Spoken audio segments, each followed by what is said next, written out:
but it's okay. I know, it took you 3 million years to do the outline, so I passed out on the bed. That's fine. But we got stuff to do. You ready to start the show? You done highlighting all your shit? Yeah, I'm ready. Okay.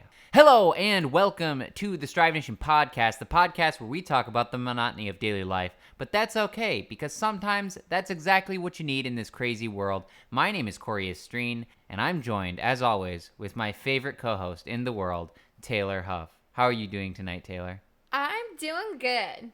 Good. Let's get the show on the road. What are we talking about today? Today, we are talking about Jordan Peterson's Understand Myself quiz that we took. Yeah, understandmyself.com. And as you guys know, if you've listened to previous podcast episodes, we talk about our beloved JP often. He is kind of a role model to me specifically. He's our favorite person in the whole world. He's pretty awesome. Yeah, I would love to meet him. He's a great dude. The only person I would fangirl over. Yep. He's kind of inspired us. We're going to give you guys the rundown on how we scored on the assessment. Yeah. Oh, but first, yeah, we need to do our beverage of choice. Yeah, we got a beverage of choice tonight. We do. And we are sharing the beverage. We each. Well, I'm not sharing. I have my own Well, can. she has her own, but we're drinking the same thing. Yes. We're drinking the exact same thing. So we're drinking Abita Brewing again. It's their Amber Lager. It's the Amber Lager. Okay, you ready? The What? best part right here. Let's do it. Greatest Oh, hot sound damn. in the world. You go first. Let me know what you think. It's good. It's good. Okay. Yeah. Let me give her a try. Mine's a little warm, but it's very tasty. Oh yeah, that's pretty good. Yeah. I like the aftertaste too. It's very weedy. It like rounds off. Ooh, I like that. That is nice. I think this is my favorite that we've drank so far. Yeah, that is true. That is true. It's just a good standard wheat. Yeah, like a golden wheat. Yeah. It's very nice. Good amber. Tastes like fall. Good job. Make sure you go and get your beverages while you listen to this episode. But before we start the show, make sure that you go right now and follow on Instagram, Twitter, and Facebook at Strive Nation Pod for all the coolest content on the internet. And for you visual people, head over to YouTube and smash the subscribe button and like every video to show that you care. Yeah, and as one of our commenters recently said, this channel is very underrated and the content is like supreme. A++++. Is that what they said? No, but they said it was very underrated and that we have great content and we need more viewers. Wow. Yes, so if you agree, make sure you share. Please share. Please share. Oh my god. Now they just turned us off. Yeah, that's true. We also surpassed 750 downloads this week. So We that's did. exciting. So check the gram. I'm going to post it there. 750 lonely people that have nothing else better to do. Just kidding. Just kidding. Let's get on with it. Oh yeah, but first. Upvotes and downvotes. Upvotes and downvotes. Go for it. You're first. My upvote is that we have our 5-year anniversary. Yep. Feels like forever a day ago. And by the time you listen to this, it'll be all over. Yep. But we're going to Gatlinburg. Gatlinburg. It's nice because I haven't been there. At least not recently. I have planned our trip to do everything that Cory's terrified of. Yeah? What am I terrified of? Heights. So we're going ziplining. Very nice. Very nice. More heights. We're going on a clear suspension bridge. A clear one. Yeah. Joe, one of my friends, was telling me about that. Yeah. He says it's wonderful. And then I decided to stick Cory on a raft and go whitewater rafting, which he's never done before. That's okay. I won't be scared of that one. The zip lining and the whole heights thing, that I might have a hard time with. But we're going to do her anyways. Live and let live, right? I'm excited. Yeah, let's go for it. Let's do it. What's your upvote? My upvote is we had a date in the park because our movie night got canceled. You know, the movie night in the park that we'd previously talked about? Because it was raining. Well, it wasn't really raining, but they canceled it anyways for fear of rain. Mm-hmm. So we decided to go get dinner, lay out on blankets in the park, and, stare at the clouds. Yeah, Cory took a nice nap. Yeah, I about 5 minutes in, I passed out, and it was 85 degrees. Such an exciting date that he fell asleep. Yeah, I was like, this is so romantic. Leave me to fend off the homeless people on my own. Right? She was scared that a homeless person was going to run up to us and be like, "Can I have $1?" I was worried someone was going to steal your pizza. Yeah, well, that pizza was freaking hot, too. Like, that was some spicy buffalo pizza. Yeah. But it was yummy, so that is definitely my upvote. Had a good time, even though I was tired and passed out. Mm-hmm. Let's get to downvotes. What is your downvote? Because I think it's funny. My downvote is that I used to promo in Wisconsin. Haven't done it yet in Tennessee because you need your liquor license. I've never needed a liquor license to serve alcohol. I've been serving alcohol since I was 16. So now I need a license. It is the biggest pain in the ass I've ever had to get in my entire life. And it's irritating. Oh. I have to take a 3.5-hour class online. I had to take a 3.5-hour class online, too. But that was for getting caught drinking. Oh! That's cool. Yeah, that was in college. Yeah. I had to take one of those, too. Those were the days. Oh, the days of underage drinking. Yeah. No, now I'm learning how to not serve underage people because I didn't know that beforehand. Well, they still do it, man. People still do it, so they have to. It's There's a liability bouncers. thing. It's a liability thing. Yeah. You know, it's like, oh, she's licensed, she's good. You know, whatever. You know. It's just annoying. In Tennessee, you have to pay $20 to get a server's license. Then you have to pay $30 to get your ABC license. That's still cheap. It's $50 for a license. Wisconsin, it's free $99. Yeah, I don't care. It's still cheap. Whatever. When you spend 140 grand for a degree, people spend $50 to get their license to. Okay. You know. Well, when you put it in that perspective, I mean, obviously. in the grand scheme of things, $50 not too bad. You can make that in tips in one night. Yeah, that's true. Yeah. So, I'm doing that. Good. It's annoying. Good. What's your downvote? My downvote is that I'm an idiot sometimes. So I leave my bag. I go to work with this cool backpack. Your That has, bag? my bag. That has all of my stuff in it, like my cool wallets and my cords for charging and all my stuff in it.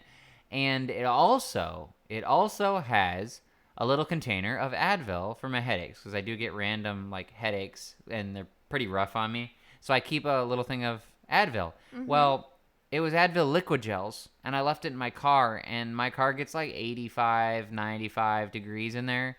So they all melted together to make this giant glumble. Yes, a glumble.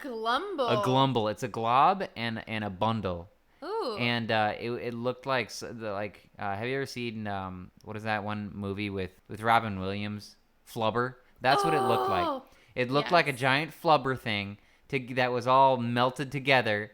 And I tried, because I had a headache, and I opened the bottle up, and it was all melted together, and I ate it anyways. I tried to eat part of it. Turns out, the actual Advil part, the actual liquidy part of it, it's kind of acidic.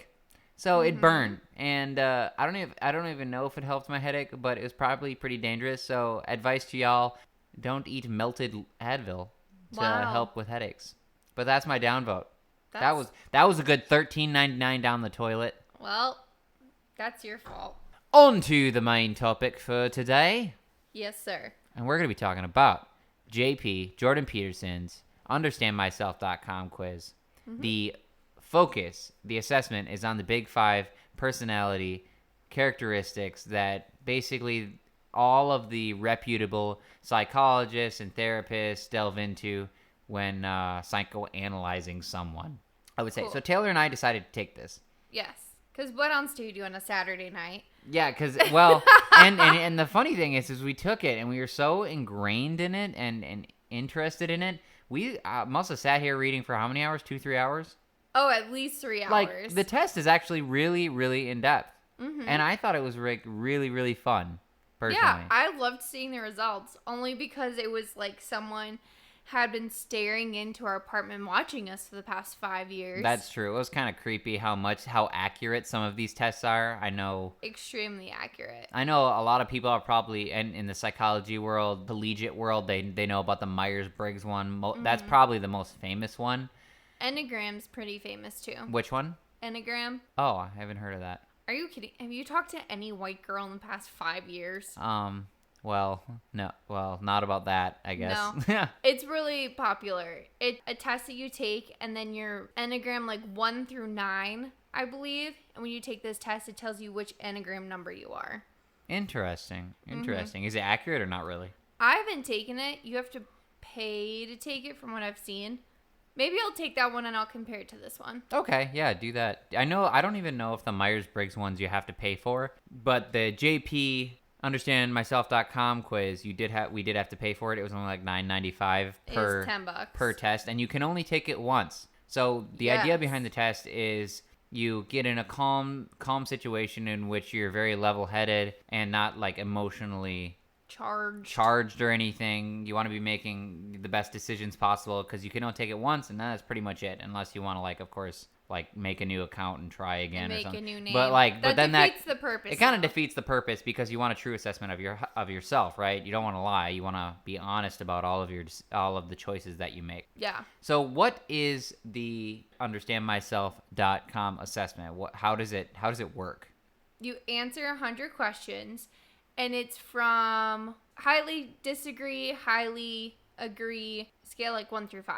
Yeah. Right? Well. Did I just butcher how? Yeah, it's kind of okay. So basically, how it is there's 100 questions. Yes. And you go through answering the questions, and basically it's cross-referenced with a database of thousands of other people who also have taken the test, and then you're rank ordered by percentile among other people. Your explanation's so much better than mine. Oh no, it's like 1 through 5. But each of these questions, and you'll understand if you ever take the test. But each of these questions are basically rated from strongly disagree, neutral, agree, strongly agree, and you basically rate each question based on how you would act with the statement, right? Or if whether you agree with the statement, etc. And they're very simple statements, like I love reading books. Yeah, and then it'll be like, oh, strongly disagree. I enjoy parties. Right, things like that. I mean, some of them are a little bit more in depth, but yeah, that's the general gist, and then it's able to categorize you with other people. Yes. So we want to get into these assessments. Mm-hmm. Maybe you guys can find out a little bit about each of us. Yes, and us as a couple.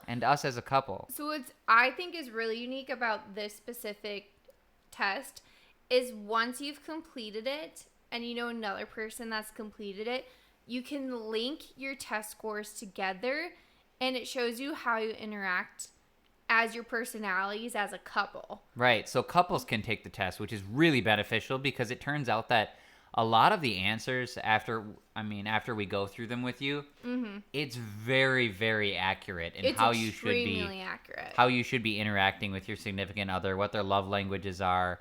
It tells you like pitfalls and where you might get in disagreements, and we're like, oh yeah, that makes sense. Yeah, I mean, most of us, I don't want to brag, but Taylor and I are pretty communicative, right? Communicative. We're very communicative, and I feel like we know each other very we talk a lot, and a lot of this we already know, but it's still good to know. It was a nice like reassurance to be like, yeah, I know that's your personality. This is my personality. I know what I need to work on. I know what you need to work on. Right. We're on the same page.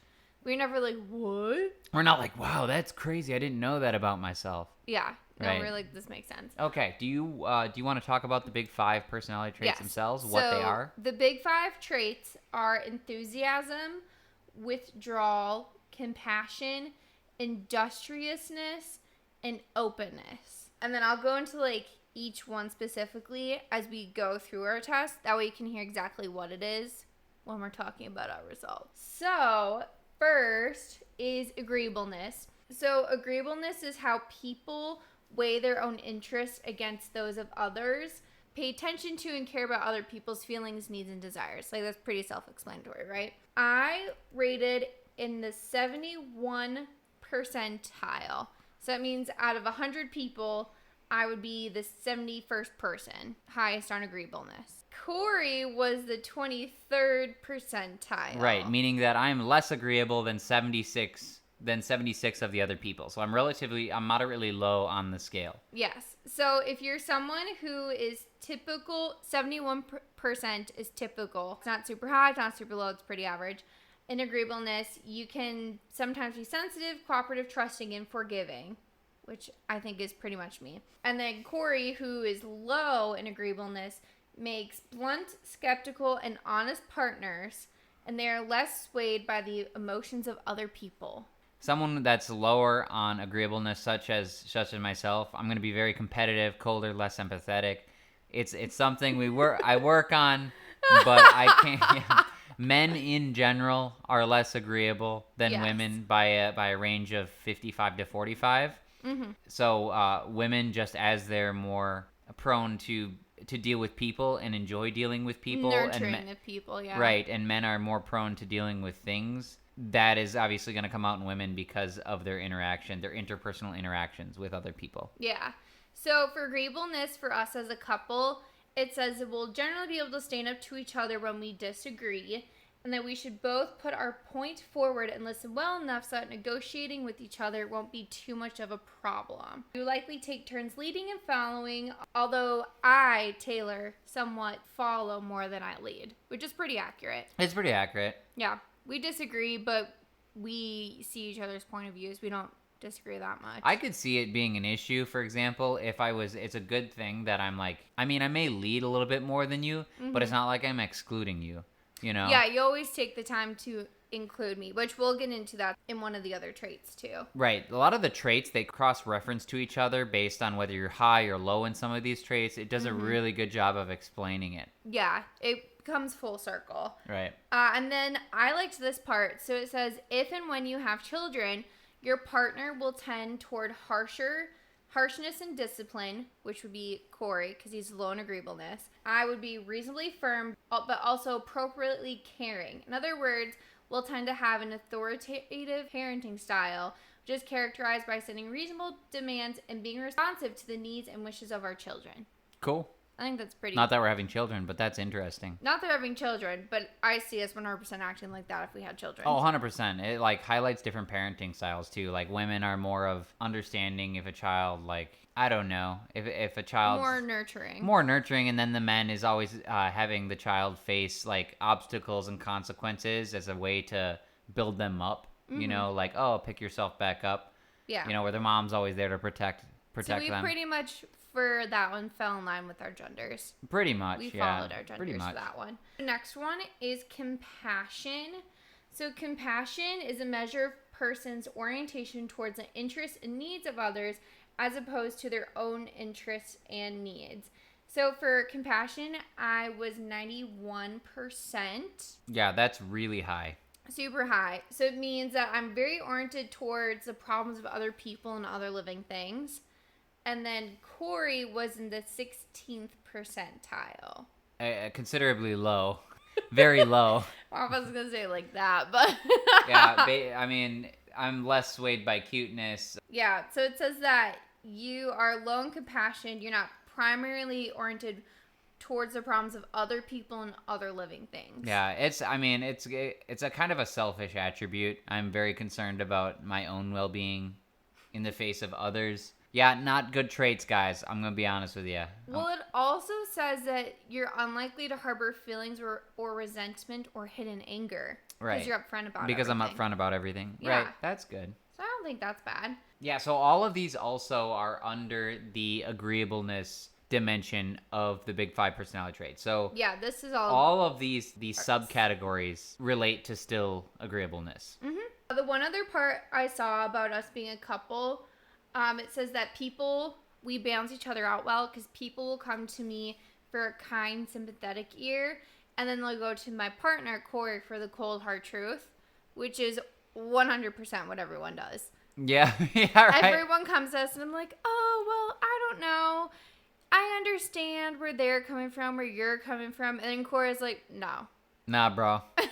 Nah, that's not how it works. That's not the truth. Be like, people will ask me if they really want to know what I think and no bullshit. Yeah. Like, a lot of times, yeah, I don't sugarcoat anything. Like, I give you the truth. And sometimes people need to hear that, even if they don't like it. And then sometimes I give the truth even when people don't want it. And that's where the whole disagreeable part of my characteristic comes out. That one we fell in line with our genders, too. More. I mean, I think men aren't that bad, but They're not that you far. make yourself sound so terrible. Well, I it don't is. think it's that not bad. Well, okay. Okay. So the next subcategory of agreeableness is politeness. And for them, they categorize politeness as a measure of someone's obedience, deference to authority, and their sensitivity to social norms. So it's not straight up being polite. It's how you handle obedience and authority. So for this one, I'm the 32nd percentile. And then Cory was the 38th percentile. So this one we're very similar. We're very to each aligned. Other. Yeah, which means that we can be respectful, but also push against others when we're challenged. Just very accurate. Yeah, we're also not pushovers either. Yeah, we're not pushovers. Because of this, as a couple, we can easily understand our partner's thoughts and interests and ideas having to do with this aspect. And then we're also approximately equally obedient or disobedient, concerned or unconcerned with social norms, confrontation, and conflict averse. So it means like we can roll with punches. We're not afraid to push back on things. Okay, so that was all for agreeableness. The next category is the word I can't pronounce ever. Conscientiousness. Thank you. So this big 5 personality trait is associated with attention to detail, hard work, persistence, and orderliness. Yeah, the orderliness part I'm going to be high in. Yeah, we can just assume that Cory is really high in this. So for this one, I'm in the 66th percentile, and then Cory's in the 72nd percentile. Correct. More orderly than other people. Yes. So for me, they say that I'm flexible, spontaneous, and non-judgmental, and also sometimes dedicated, reliable, and committed as a romantic partner. Right. And I am high in conscientiousness, so I'm very prone to guilt, very dutiful, and will work hard without being pushed to do so. If they feel they have made a mistake in the relationship, they are likely to feel higher than average levels of guilt and shame. That's accurate. That's pretty accurate. I mean, I'm pretty diligent about doing the things I'm supposed to do in our relationship. Mm-hmm. But also, obviously, the whole attention to detail thing, making sure that the place is clean. When it comes to our living arrangement, the place is clean, organized, all of our things are taken care of. That's all going into it. Oh, my favorite part of this was that for Cory, since he's higher in conscientiousness, thank you, than me, it says that he will be goal-oriented and therefore is more likely to pursue marriage, particularly if they see it as a goal worth pursuing, which is hilarious. It means you're going to marry me eventually. Well, that's good. Another important aspect of being high in conscientiousness is that I'm going to have a lower threshold for cleaning. As you guys know, I'm kind of a neat freak a lot of the time, so I'm the one who usually runs around and cleans everything, which is odd because normally females in the relationship are more prone to that. Mm-hmm. Whereas in our relationship, it's the opposite. Yeah, this is the one where we like gender bended and went against our genders. Right. So I matched more with what males typically are, and Cory matched more with females. That's okay. I matched a lot of females on some of these. It's okay. I'm a dude. I'm a dude. I'm a real man. I'm a real man. Right.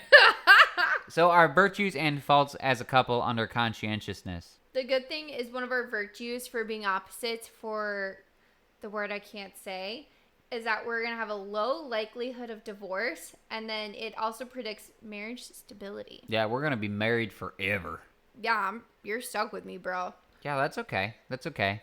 So next category is industriousness, which is one of the big 5 factors. It measures how a person values hard work and how guilty they can feel when they do not meet their expectations. So for this one, I'm in the 85th percentile. So I'm likely to be concerned with schedules, timelines, and efficiency, and I do not favor a laid-back approach. And that I likely believe that people tend to fail due to their own doing and not the world around them. Right, and I scored 32nd percentile, which is about average, still a little bit low, which is the opposite of what Taylor had for the most part. Which is weird because at work I feel like that I'm very dutiful, so I'm doing my work hard, but I think I am a laid back person. I think I don't put a lot of pressure on myself at work because I know it's going to be done at least by me. Yeah. And maybe that's where it comes from. I think that's where it comes from because mine talks all about how I want people to work just as hard as I do, and they don't, and then I get frustrated. Right. Well, which is accurate. Yeah, I totally understand that. I totally understand that. Whereas me, if people don't work as hard as I do, I go, well, then you're just not going to succeed. Good luck with that. Yeah. You know, whereas you're like, bro, keep up. I care. Yeah. I want them to be competition with me, and they just aren't. And ultimately, I should care too because, well, I mean, it would hinder average. me too. I mean, yeah, I got average. It's not super low. Mm-hmm. Next one is orderliness, which is an aspect of the other word I can't say. Conscientiousness. Thank you. Simply put, it measures how disturbed a person is by disorder, whether it may be a physical mess or a disorganized schedule. What do we think Cory got on this?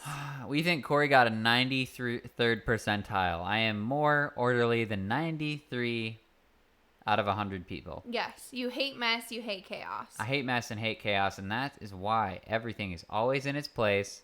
Mm-hmm. Everything that needs to be done is always done. And that's why Cory locked himself in a closet at Thanksgiving a few years back. That was Christmas dinner. Yeah, Cory had an anxiety attack and locked himself in a closet a few years ago. Due to chaos. Yeah.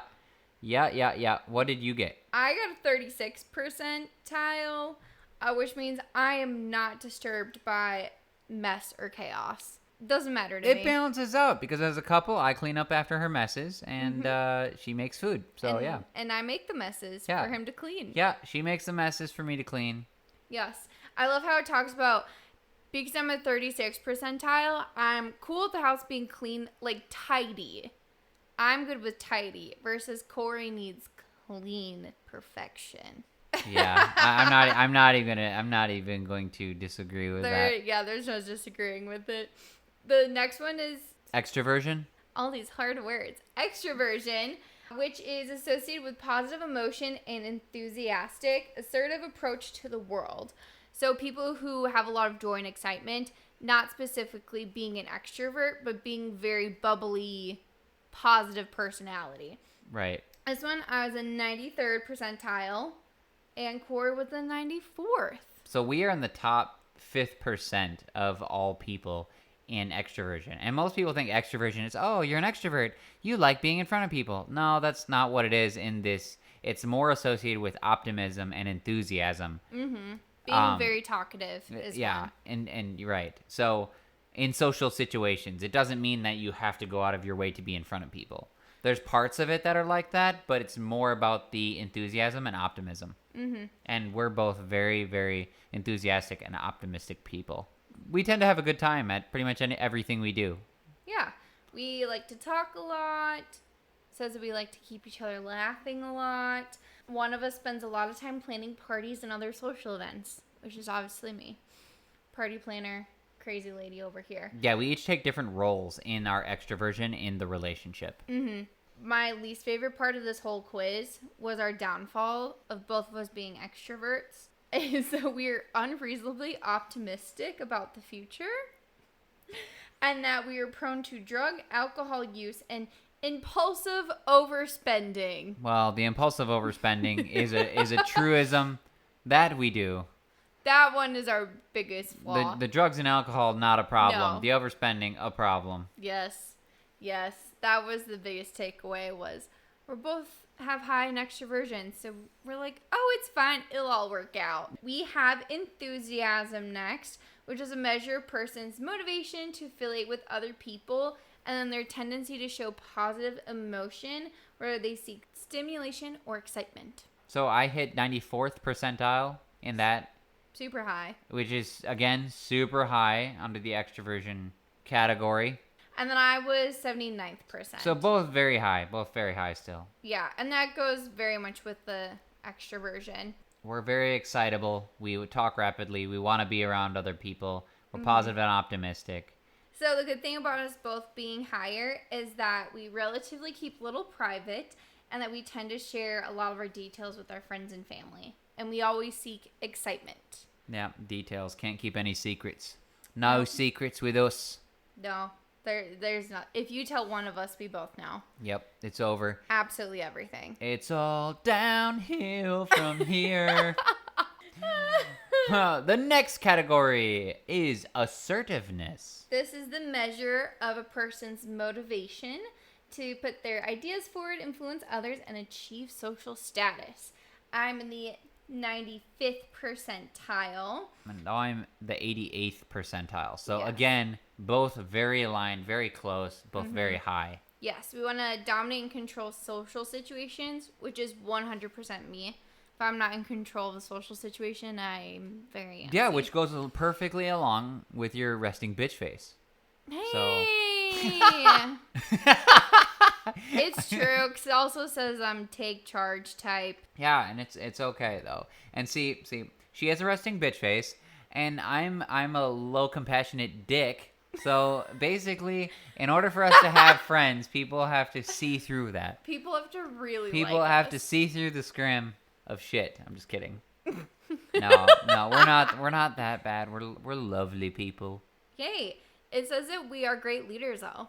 Yeah, we're That's great good. leaders. Yeah, look at you smashing a new job and me falling apart in a job I've been at. I'm just kidding. The last one standing. No, I just got a raise, okay? I got a raise for a reason. Yes. Oh, this was my favorite one that talks about us as a couple because it says that we become a power couple who captivates and influences people together. Yeah, all perfect control.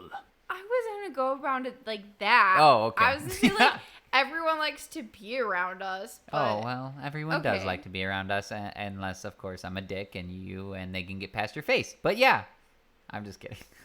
It's going to really go to my brain at some point. I'm kidding. What else? What Okay. else do you have to say about us? That we have neuroticism next. Pump up my ego. Not in this one. We're both very low in neuroticism. I know. I was just messing with you. Yeah, we're So neuroticism is how someone's affected by negative emotion and emotional stability.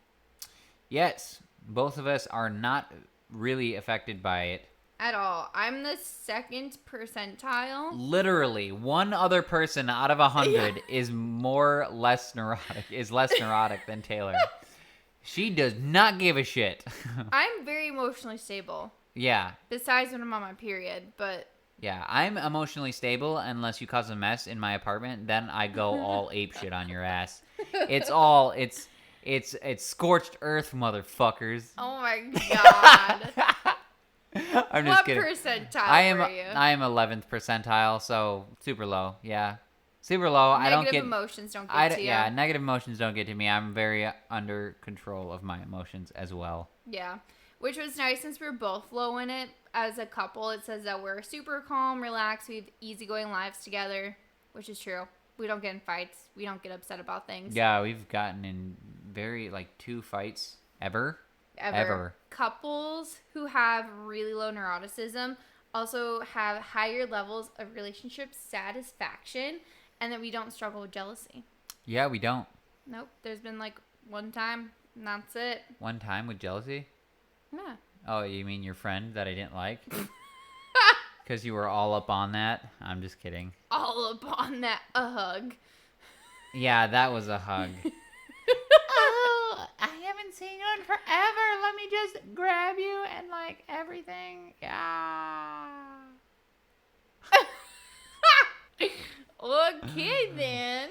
Yeah, well, she couldn't, I was jealous. It was true. It was a horrible thing. Once. And, Over yeah. our first year of dating, probably not it even. was in the first, it wasn't The very first long. couple of months. Yeah, it was something like that. Back to neuroticism. One more thing about neuroticism that goes with our extroversion. It says that we're bad with family finances because we're too optimistic again. 100%. Let's blow all our money and get excited about things. Yeah. Yeah, we do both. You have to make a savings account, and I have to stop blowing money on crypto. Withdrawal. A measure of person's tendency to experience negative emotions like sadness, doubt, and worry. 4th percentile, again, extremely low. So, calm in threatening situations, unexpected situations I can handle myself. Yeah, and I am the 23rd percentile, so I'm likely to be calm, not threatened, not uncertain, fine in unexpected situations. Yeah, that's everything it said about us, is that we're We don't doubt our relationship at all. Hey, it goes to the success of our relationship as well, not getting uptight about things very often. Yeah. Yep. Better go with the flow. Volatility. It's a measure of someone's mood stability and their ability to regulate their emotions. Yeah. It's a factor of the big five neuroticism.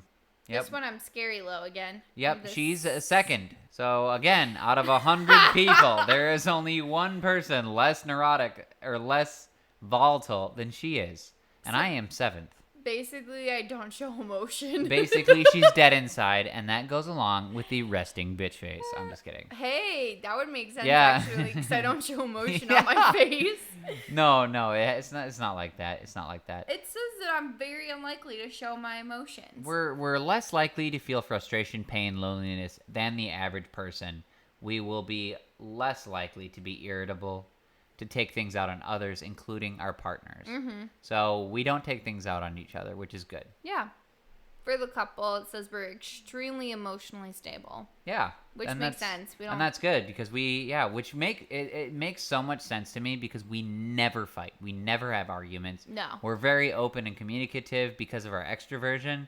Mm-hmm. That just solves so many issues. And if we have an issue, we talk about it right away. Yeah, the communication And there's skills. not a lot of issues, period, because our traits line up so heavily on some of these things. Yeah, we're either the exact same where we need to be, or we're complete opposites where we need to be. Exactly. So we balance out pretty well. Yep.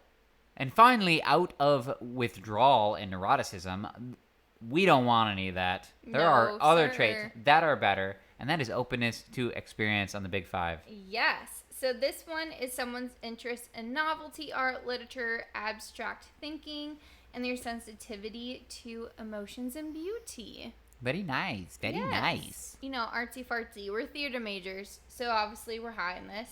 I'm the 80th percentile, so I love learning and acquiring new abilities and skills. Cool. Which is true. I like learning new shit. Yeah, you're much higher on this, so you're definitely more interested in artsy fartsy stuff. Mm-hmm. I am 53rd, so pretty much 53rd percentile is right in smack dab in the middle there.